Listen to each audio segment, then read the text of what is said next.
politique fii suñum réew animation du géopolitique au Sénégal man noonu laa ko tuddee naka nga ko jàngatee ak ces sorties ak tamit gis neen carrément ce qui s'est passé ak nemmeeku bi Ousmane Sonko le président de la République Macky Sall au banc des accusés l'administration et les préfets ñu bëri jàpp ne fu mu toll nii dafa mel ni comme ñuy xeex ñi nga xam ne mooy kujje bi est-ce que boobu la lecture nga ci am. waaw boobu dina ci bokk. mais bi ko jiitu mooy je dirais que la première appréciation bi ma ci am mooy c'est une confusion totale. Mais le repère qu'on a par rapport à nos relations avec les acteurs politiques de quelque bord qu'ils soient opposition comme pouvoir dafa mel ni tollanti un agenda bu ñu bind boo xamante ni àla kulli xaal am na ay faits yoo xam ne ñun Sénégal yi duñ ci mucc. Parce que quand on voit un Ousmane Sonko rouspété hier, avant-hier, ci benn activité bu mu doon def nee na nemmeeku tour communication bi mu fi def ak way takk der wër ko yooyu. nga xoolaat ci ginnaaw tuuti rek Macky Sall le président Macky Sall ba mu nekkee candidat. moom it xëy na tuddeewu ko nemmeeku tour mais il était dans les mêmes pratiques. Et l'État en place aussi a été dans les mêmes actes de répression. Alors on a tendance à croire que ni agenda la boo xam ne way politique yi faw ñu indil ñu loolu soit c'est la violence préélectorale souvent wala c'est des actes de répression et d'entrave à l'expression de certaines libertés. Même bu dee il faut l'admettre que nous sommes dans un pays organisé. Nous sommes dans une république. L'occupation de l'espace public répond à des normes organisées, soit par la Constitution et par les codes, il faut l'admettre. Maintenant, le contexte, moo doy waar, parce que nous sommes assez intelligents pour voir que les choses évoluent. Dañu sonn ci confrontation acteurs politiques yi ci engagé wàllu askan wi mu am njeexitalu fitna ci réew mi.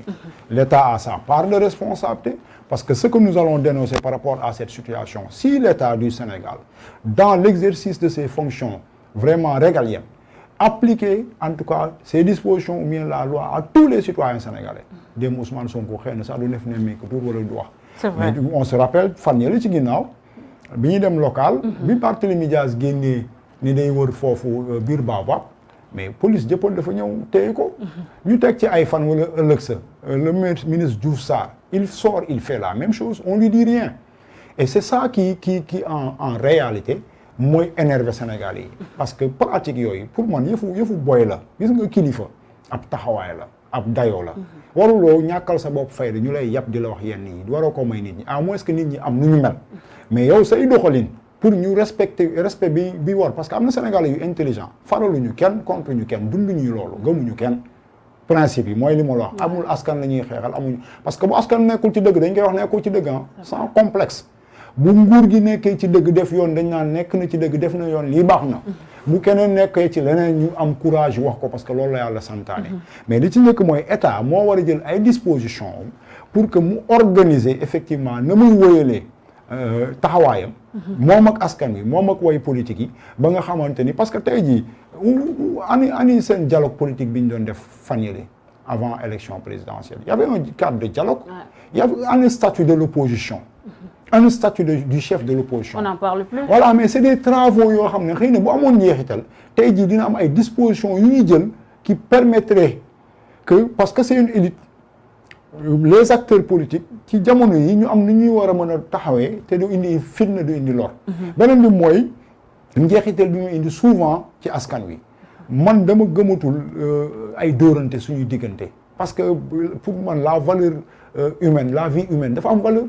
et yii ñuy def nii mën na dem ba indi ñu ay lor wala jël fi ay bakkan boobaa ñu koy jiiñante. moi je pense que contexte bi ñu nekk nii. les événements de mars dernier sont là. mais bien sûr et d'autres événements. je pense que l'État doit être assez intelligent waxoon nañ ko fii jamono yële ci élection yi locale présidentielle ak législative que yenn acteurs yi l'État moo war a sax jël ay éléments de sécurité. pour ñu leen di encadrer. parce que tey jii bu fi ay jëyee amee seen bakkan dem wala lor dal leen du def lu dul indi fitna ci réew mi.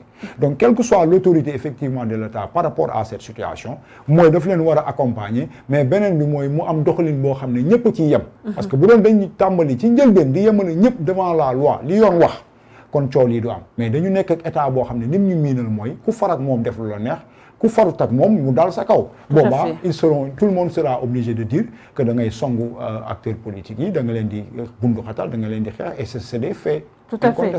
Il faut aussi rappeler, Abdourahmane, que li nga xamné moy code pénal bu Sénégal dafa interdire li nga xamné moy réunion sur la voie publique li nga xamné mo nek cortège ak yoy non. Mais tay est-ce que jotul aussi ñu contextualiser suñu ay texte parce que ku melni comme Ousmane Sonko aussi est-ce que mën nañu comprendre dayo bu mu am ne serait même ça pour sa sécurité ou la sécurité population bi nga xamné mom lay sét muy mën a déplacer wu toute seule aussi. mais dérogation am na ci lépp. ah si même bu dee li nga wax sànq d'accord naa ko mooy code pénal wax na.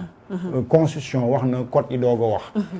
xam nañ ce que c'est que l'espace public et comment l'occuper. Un attroupement sur la voie publique day entraver le droit des autres citoyens sénégalais. Imagine un temps soit peu que tous les acteurs politiques de ce pays se lèvent pour dire qu'ils font du nemmeeku tour. Boobaa nu ñuy def. Donc c'est des situations difficiles yoo xam ne dañ ne Sénégal ci jamono ji ñu nekk nga xam ne doo xiif ba lekk doo mar ba naan ndox amu fi doo feebar ba faju malgré les efforts ça et là fait par l'État dafa doyul njàqare yooyu ñuy nekk ak fitna yooyu buñ ci kenn dollil ay dóoranteeg diw dee na kaa leen àtte loolu lañ bëggatul de telle sorte que pour man yor mbir management bi intelligence la moi, il y a des dérogations. Comment accompagner? Parce que nous sommes dans moment fatidique. Nous sommes dans un conflit politique du devoir. Et il faut l'admettre, qu'on le veuille ou pas. C'est toujours du fait d'acteurs politiques. Beaucoup de gens ont une affaire, soit c'est de l'opposition comme du pouvoir. Parce que l'opposition n'est que chaque jour qui dégaine. Des fois, ils sont dans la manipulation, des fois, ils sont dans le populisme. L'État est des fois dans l'abus de pouvoir. Et bien, c'est accessible. Chaque fois que beaucoup d'États, beaucoup de faits, des problématiques de justice, il y a une problématique, pourquoi des passe-droits pour les gens du pouvoir et quand c'est ceux de l'opposition, nous dans le cas, nous avons. Et l'administration dans tout ça, est-ce que l'administration sénégalaise est en train d'être politisée? L'administration sénégalaise, pour certains services, pour certains acteurs, depuis qu'on nous ramène. Surtout les préfets sont. Depuis nous ramène, depuis nous ramène, c'est l'ol et vivement, fini un référendum pour que nous dépolitiser le système étatique sénégalais. Administration, pratiquement, même si ce n'est pas de manière officielle, il n'y a pas de politique. Donc, il y a des que pour satisfaire le prince, les gens sont prêts à faire beaucoup de choses. Il faut une belle expérience. Le cas commissaire Harouna Sy. Harouna Sy, il ne faut pas oublier qu'il a reçu des ordres. Il a beaucoup appliqué par exemple, fait respecter l'ordre public. Parce que les gars, ils sont sur le terrain. Mais le préfet de femmes est responsable. Le préfet même, il faut aller sur le terrain quand il s'agit de l'intervention de la police, comme il y a une manifestation.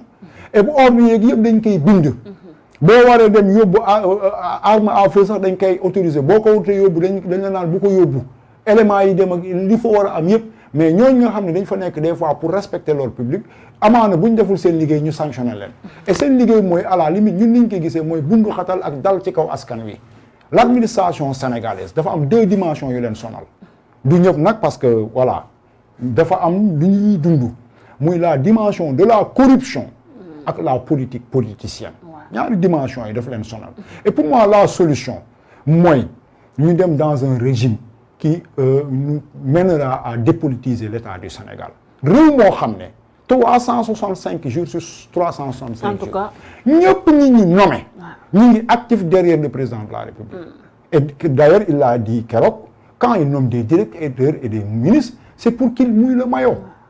Mouiller le maillot, ça ne voudrait pas dire se battre pour que suñu xif gi wañéku pour que hôpitaux yi dox pour que ndox mi di ñëw par exemple da ngay gis tay ku la né j'ai 4000 francs la dan am nu mu tuddu facture ndox tay j'en suis presque à 100 000 francs ak yeneen mais mouiller le maillot moy lan moy nek ci politique politicienne bu dul jeex suba ngone goudé bëcëk et lolu dama ni tant que dafa am ben système de gestion bu fi né ce régime hyper présidentialiste bi fi nek ak les intérêts crypto-personnels bi nga xamante ne xëy na ñooñu cay yëngu dafa am nuñ ci am yóbbu ko seen ngafaka wala yóbbul ko seeni ay militants lii du dañ ci Sénégal askan wi moo jële war a laaj boppam une question mais quelle est la différence entre nous et ces acteurs politiques lan lañ ñu gënee ci juddu ci xam-xam ci xeexal Sénégal il faut le dire parce que certains se prétendent peut-être le summum le paroxysme même de l'engagement alors que dañuy nelaw les gens ont beaucoup fait pour ce pays-là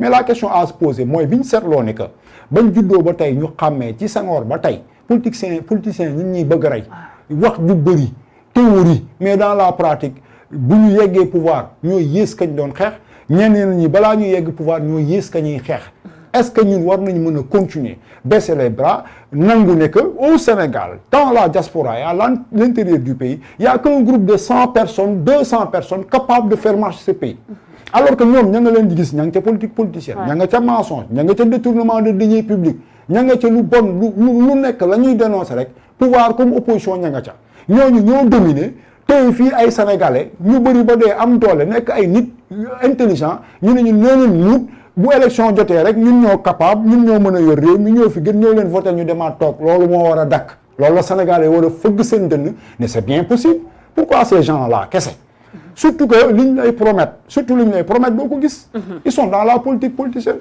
donc que ce soit les gens du pouvoir comme de l'opposition tey jii quand on te pose la problématique sur le troisième mandat mais da ngay xam ak ñan ñoo koy poser da ngay xam xoolal ñan ñooy wax génn tey jii naan ñu nañu président am na droit troisième mandat moi je pense que c'est très lâche d'avoir sorti des Sénégalais les avoir armés et outillés xeexloo leen ba seen bakkan des fa seen i ay njaboot ñàkk ñeneen troisième mandat dafa xaram dans la lettre et dans l'esprit amoo looy def lu dul ñëwaat tey jii di jéem a jaay intellectuel di doflu naan président sur le plan légitime il a troisième droit sur le plan moral il faut les éradiquer il faut faire une liste les identifier ces adeptes de la politique politicienne et les éliminer un par un loolu ko am fulla di def mérité tuñu falu luñ fi mënti def tey jii damay gis presse bi di aider ñoo xam ne ils ont accompagné le président pendant 12 ans mu yor yatam di dóor lu ko neex mu def musuñu cee wax